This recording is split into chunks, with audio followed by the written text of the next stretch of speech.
Hello, class, and welcome to Chapter 8.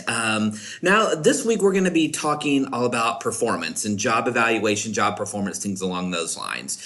I'm sure for those of you who've been in the working world for a while, I'm sure you've probably had, a performance review or something similar along those lines, so where your manager sits down with you and maybe has this long sheet that they filled out that says, here's the things that you're doing well, here's some things that you could, improve upon, and here's some goals for the next setting year. And this is a real common approach to how we evaluate performance. At the same time, it's as we've seen a lot in business, and a lot of organizations are kind of moving away from this, where you sit down once a year and talk about for the next year, where a lot of companies are going to more of kind of a 360-degree approach where you're constantly evaluated throughout the year so that you always kind of know where you stand. And, there's an old saying that, when you get to a performance evaluation, there should be no surprise. And there's a lot of truth to that. We're going to talk about for this week kind of what that looks like. So, here in Chapter 8, it's all about performance management and the things that we want to look at. So there's really 6 steps that kind of go into it that I want you to make sure you kind of follow along in this chapter. Step 1 is we want to define performance outcomes. So what are we trying to accomplish when we do a performance review? What are the things that we want to look at? What are the things that we want to evaluate? What are the things that we want to make sure that we're focusing on to make you a better employee? So if you're a manager and you sit down with your employee, what do you want to accomplish? And I think a lot of times managers just sit down and just start talking, and they haven't really thought it out. They don't really have a plan for what they want to accomplish. That's the first step. We want to also talk about different behaviors. This is step 2. Different behaviors and actions we want to see from the employee. So if an employee is struggling to get along with their coworkers, well, what can we do as a manager to help them get along better? Is there a training class we can send them to? Is there a performance evaluation or a performance process we can look at to improve upon that? So what are the goals and what do we want to accomplish? So again, that's really important to determine. The third thing we want to do is we want to provide support.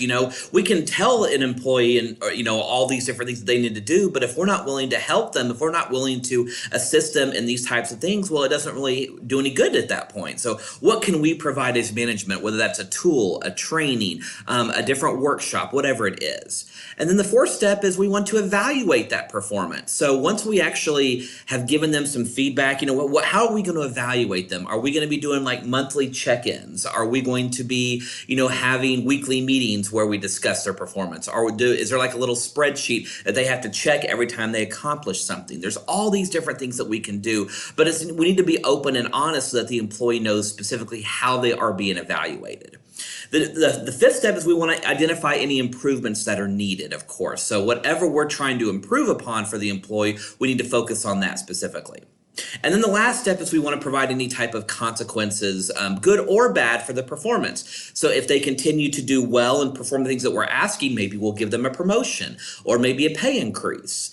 Or at the same time, if they don't improve upon what we've recommended, what we're asking, could that lead to disciplinary action up to and including termination of employment? So again, this is all a big process. This is called the process of performance management. Your book talks a lot about this. So that's the most important takeaway from this chapter is what does that process look like? And the book will talk a lot about the reliability and the validity of the different concepts. And make sure you pay particular attention when you're reading this chapter. But again, the main takeaways for this chapter I want you to know is that this whole process of performance management, it really starts with you as a manager to making sure you give the employee an honest feedback, give them the tools they need to successfully complete what you're asking, and then make sure there's goals set with it. So if you have any questions about this chapter, please let me know, but we're going to continue this kind of same topic when we talk about Chapter 9 here in a few minutes. Thank you, everyone.